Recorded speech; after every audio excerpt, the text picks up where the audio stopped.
Hello guys, welcome to my channel. First of all, I would like to say thanks to those who are watching this video.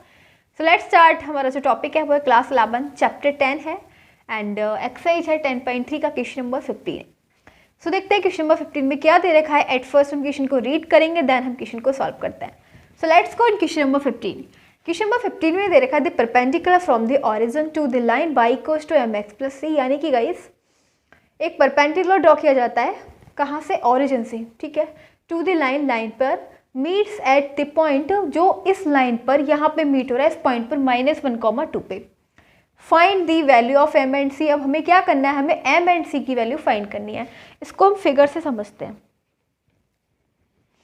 देखो इस type से ये एक line है, ठीक है, तो इस पे एक परपेंडिकुलर ड्रॉ होता है कहाँ से, ऑरिजिन से. ऑरिजिन तो इस पे आते हैं ओ पॉइंट पर जहाँ पे 0,0 एक्स एंड वाई की वैल्यू क्या होती है 0,0.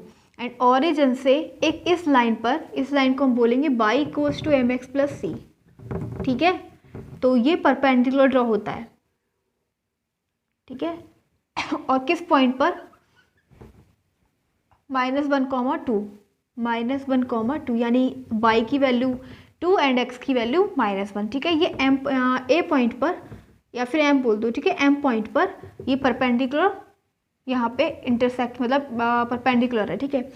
एंड इस लाइन को हम क्या बोल देंगे, ओ एम. अब देखो क्या है, ओ एम क्या है, परपेंडिकुलर, और इसको बोल दो A B line. O M जो है परपेंडिकुलर है ए बी लाइन पर -1,2 पॉइंट पर, ठीक है. अब देखो लिखेंगे O M is perpendicular, O M is perpendicular to the line AB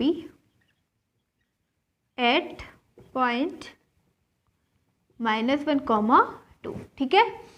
अब देखो हम क्या करेंगे, हम इसकी स्लोप निकालेंगे, MO स्लोप निकालेंगे, जो line slope of OM line joining the points -1,2 and origin. Slope of the line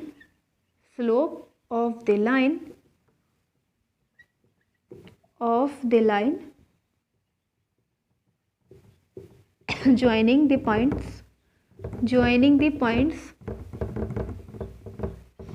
m -1,2 and o origin, ठीक है.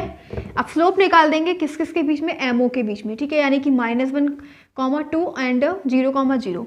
तो क्या हो जाएगा, स्लोप का फॉर्मूला होता है y equals to m equals to y2 minus y1 और अपॉन में x2 माइनस x1.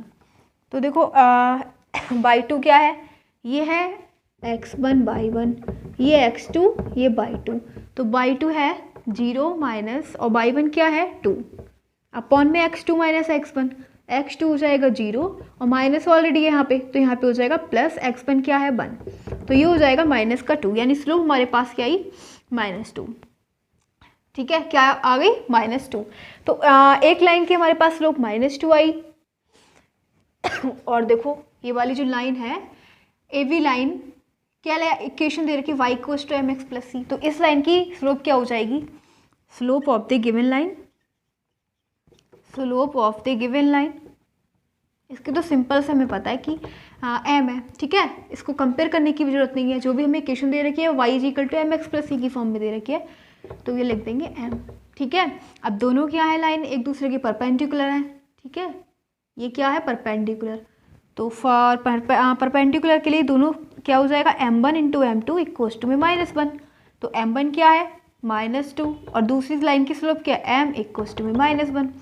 तो माइनस से माइनस कैंसिल और m इक्वल्स टू में आ जाएगा 1/2, ठीक है. स्लोप क्या आ गई 1/2. इस वाली लाइन की स्लोप क्या हो गई 1/2 हो गई. अब देखो ये वाला, ये जो है ये लाइन है बाइक, हमें देखो किसकी वैल्यू निकालनी थी, m एंड c की. m की वैल्यू निकालनी है, c की वैल्यू फाइंड करनी है. तो m की वैल्यू तो हमें पता लग गई. अब हम क्या करेंगे, c की वैल्यू और फाइंड करेंगे. वो कैसे करेंगे, ये लाइन है y equals to mx plus c, ठीक है, और इस लाइन के जो पॉइंट दे रखे हैं वो -1,2 दे रखे हैं. क्या दे रखे हैं, इस लाइन के जो पॉइंट दे रखे हैं -1,2. तो हम x की जगह क्या रखेंगे -1 और y की जगह रखेंगे 2, ठीक है, क्योंकि हमें पॉइंट दे रखे हैं ना. तो इसी मतलब ये जो है ये जो पॉइंट है वो इस लाइन को सेटिस्फाई करेंगे, सिंपल सी बात है, ठीक है.